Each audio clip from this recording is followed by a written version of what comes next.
one of the problems with presidential speeches that I saw was, we don't really just talk straight to the American people. I mean, because you're so worried that the media or your opponents will seize on any kind of concession or any kind of, I made a mistake about this. Former Bush White House speechwriter Matt Latimer, today on Now I've Heard Everything. I'm Buell Thompson.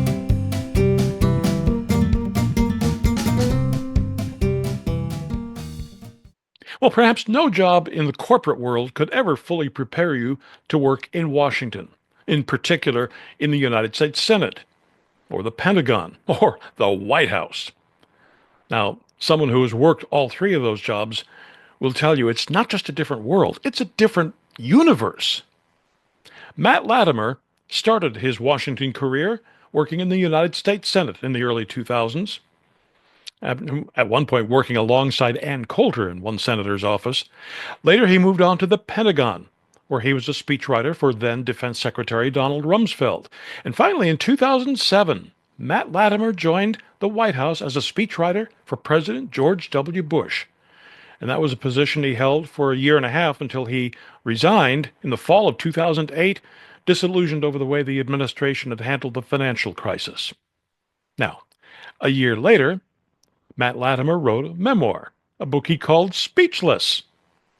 And he and I met in the cafe at our local Borders bookstore one day that fall to talk about it. In just a moment, our conversation. This is one of the more than 10,000 interviews that noted radio personality Bill Thompson did over a 30-year span. Sit back and relax, unless you're driving, in which case, keep your eyes on the road. So here now, from 2009, Matt Latimer. Well, I wanted to write a memoir that's a little different from the traditional Washington memoir, and I wanted to give a unvarnished, uncensored, as I saw it, view of Washington, D.C., from Capitol Hill to the Pentagon to the White House, and name names and, say nice things, just let people draw their own conclusions. So much of the press that you've been getting about this book concentrates, of course, on the White House experience, but actually I found some of the funniest stories from the Hill and the Pentagon. It's very typical Washington, which is, it's very White House-centered, President-centered, but most of my book is actually, or at least half of my book, is not actually from my time in the White House. It's the Pentagon, the Capitol Hill, senators, congressmen. Like, for example, all right, you were on the Hill on September 11th. That's right. I worked for Senator John Kyle.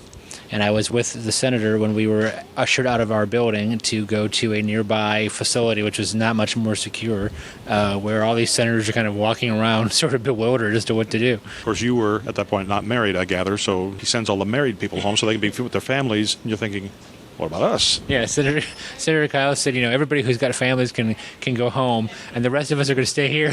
And I looked around and said, wait just a minute.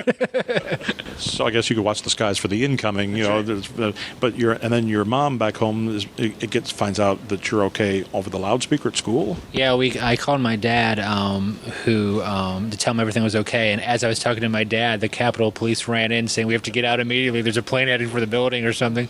And so my dad told my mom I was okay, and when she was at school, so went over the loudspeaker that your son is okay in Washington, D.C. I mean, not to make light of that day, but I mean, there are things that now seem so absurd about it. That's true, and the Senate has really never been the same, but I mean, it's kind of a cliche to say it, but it's never been the same since 9/11. I mean, it's turned into an armed camp. I mean, all these senators, of course, assume that they're target number one because they're so full of themselves, but that's how it is. Then you moved over to the Pentagon. I did. I moved over to work for Secretary Rumsfeld, and my first writing assignment was Abu Ghraib.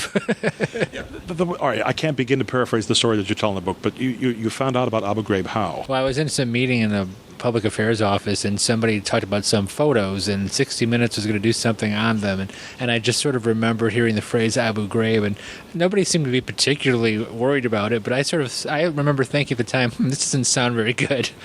Just by circumstance of where you fell on the totem pole and who else was in the office or not in the office that day, now it falls on your shoulders to come up with his testimony before Congress. Right, I barely knew Secretary Rumsfeld, and I just got in there. I'd just come from the Senate, and I was going to have to write this testimony, which would be the biggest speech I'd ever do, which was internationally broadcast live, and would determine whether Rumsfeld kept his job, and probably if I kept my job too. Well, at that point, your job is probably less of a concern than are you going to cost the Secretary of Defense his job? Well, my parents were worried about my job.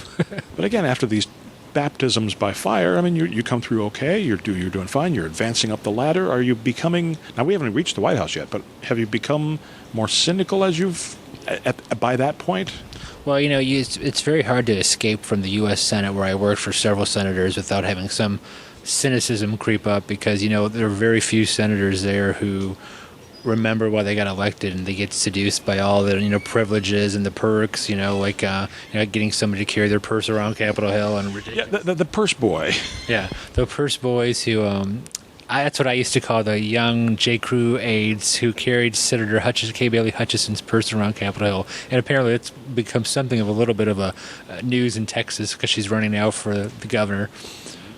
But yeah, there are people like that. I mean, senators, they get in these cocoons where they fall in love with their own voice. And I used to watch senators talk on the floor at an empty chamber and bore themselves, and everybody would be bored, but the aides would all say, "What a wonderful job that was, Senator," and they would think it was a wonderful job, and they just sort of start talking to themselves. If that's a cocoon, and I'm guessing there are some people at the Pentagon who may feel the same way, what is the White House then by comparison?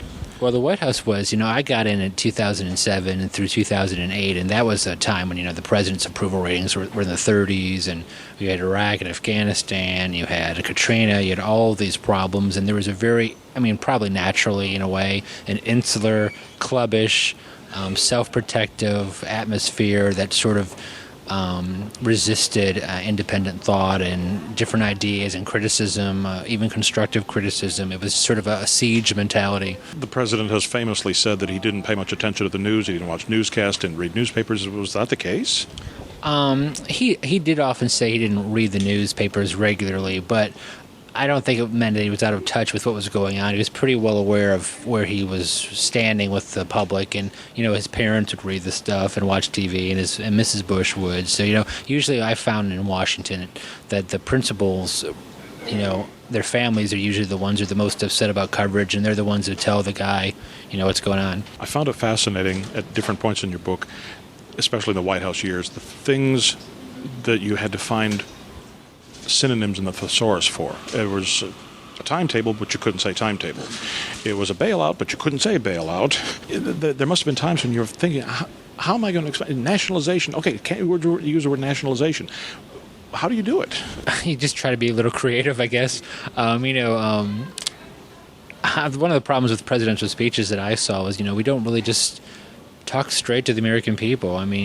You have to use all these sort of devices because you're so worried that the media or your opponents will seize on any kind of concession or any kind of, I made a mistake about this. You can't really do that because people pounce on it. It must be very apparent to you as you're sitting at the word processor, blank screen in front of you. It's not like you're writing, an essay for the school paper. You're writing words that the President of the United States is going to deliver, and they're going to be reported on by the press. It could affect world affairs, could affect the market.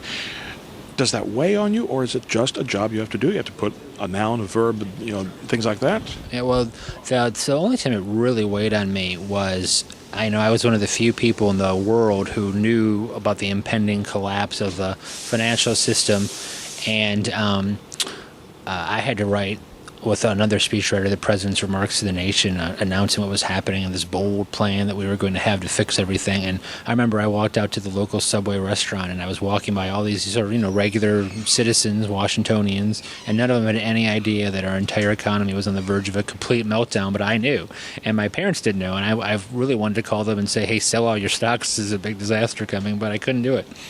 So that's a rule. You can't call your own parents and say, "Hey, you might want to consider making this move"? You couldn't do, I didn't think it was appropriate. I don't think, it may have been illegal, I don't know, but I just didn't think it was appropriate to leak anything out that I knew about the administration at the time, especially, any kind of rumor about the financial markets. Everything was so sensitive. We could have 1,000-point drops, and I didn't want to be responsible. After this short break, how Matt Latimer defends his book against some of his critics. Are you enjoying this conversation so far? And would you like to get a copy of the book we're talking about? Just tap the link in our show notes or visit our website, heardeverything.com. When you make a purchase through our affiliate links, you're also supporting this podcast. And we thank you for your support.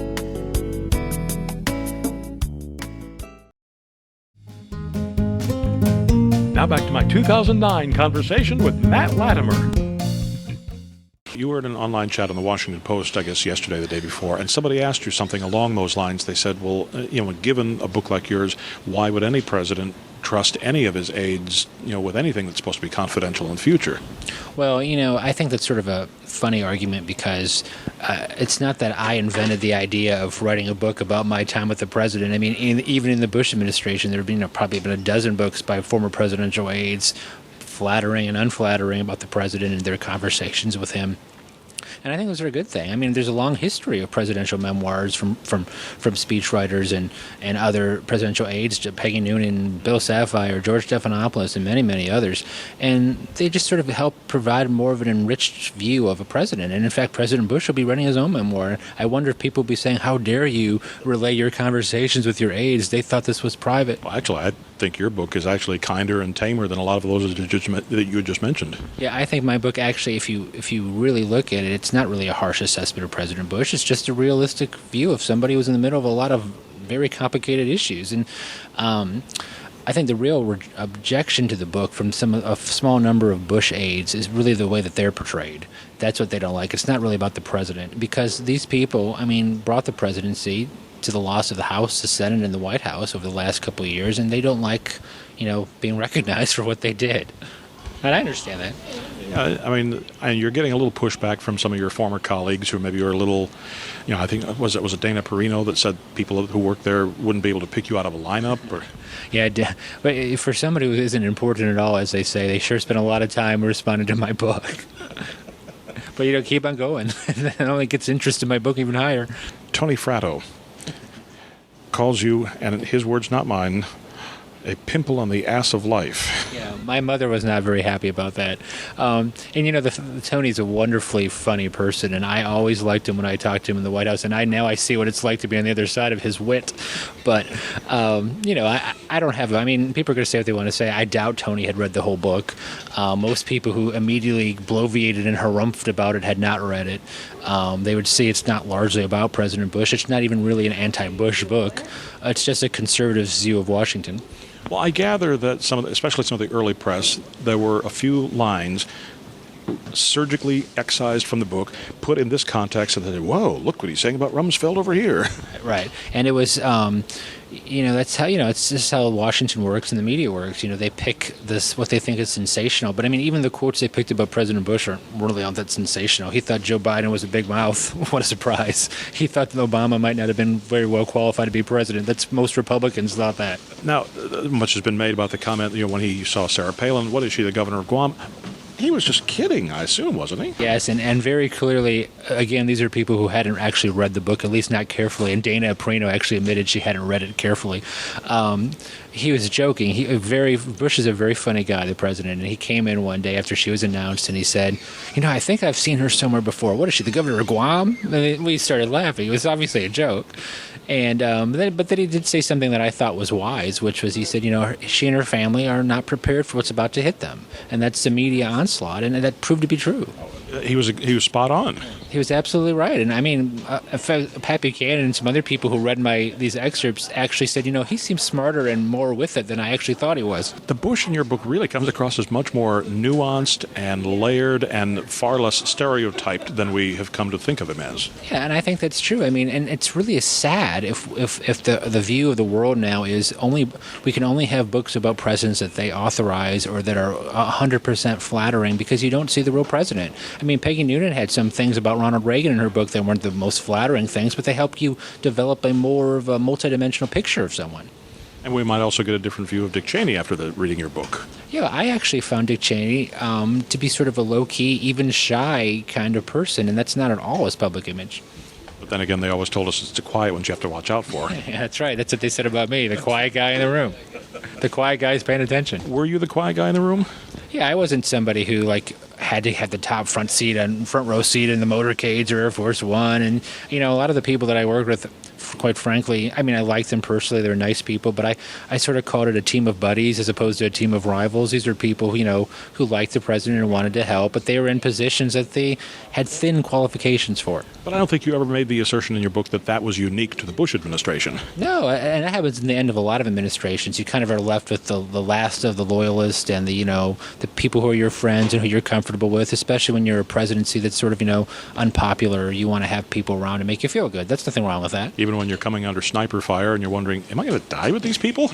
Yeah, when I was in the Pentagon with some of these bureaucrats, and not the military, but the bureaucrats, we came under sniper fire, and I kept thinking, oh, I'm going to die with these dummies. Do you think people will be surprised that your book really is, I mean, I thought it was just jacket copy hype, laugh out loud funny, but as I got into the book, I realized, no, this is true. I mean, I'm sitting here at this table today giggling out loud. Yeah, I hope people do see that, and I appreciate you saying that, but it's a very rare book that has Ann Coulter, Maureen Dowd, and Helen Thomas all laughing and saying it's a really funny book. That is a very rare combo. Today, Matt Latimer heads a literary and PR agency that he co-founded in Northern Virginia. Now, you can get your copy of Speechless by Matt Latimer by tapping the link in our show notes, by clicking the link in the description below if you're listening to this on YouTube, or by going to our website, heardeverything.com. We may earn an Amazon commission if you make a purchase. Heardeverything.com is where you can find my 2001 interview with former Reagan speechwriter Peggy Noonan. The commonly held view of Ronald Reagan, which I have held for years, was that he was an ordinary man who did extraordinary things. And I have changed my mind about that. I think he was an extraordinary man. And my 1987 conversation with the famed TV correspondent who gave presidents a hard time for years, Sam Donaldson. You come to think of the television correspondent who's bringing you the bad news in someone's administration who you love as being an enemy, and then who brings you the good news if you hate that person as being a cheerleader for the team. And of course, we post new episodes of Now I've Heard Everything every Monday, Wednesday, and Friday, and you can find us everywhere you find podcasts. And thank you so much for listening. Next time on Now I've Heard Everything, my conversation with a woman who lived the dream that many little girls have of becoming a ballerina. My 1990 conversation with one of the greatest ballerinas of our time, the legendary Suzanne Farrell. Some of those times, those performances where I really wasn't feeling well or was depressed or something, turned out to be inspiring performances simply because you came much more vulnerable. That's next time on Now I've Heard Everything. I'm Bill Thompson.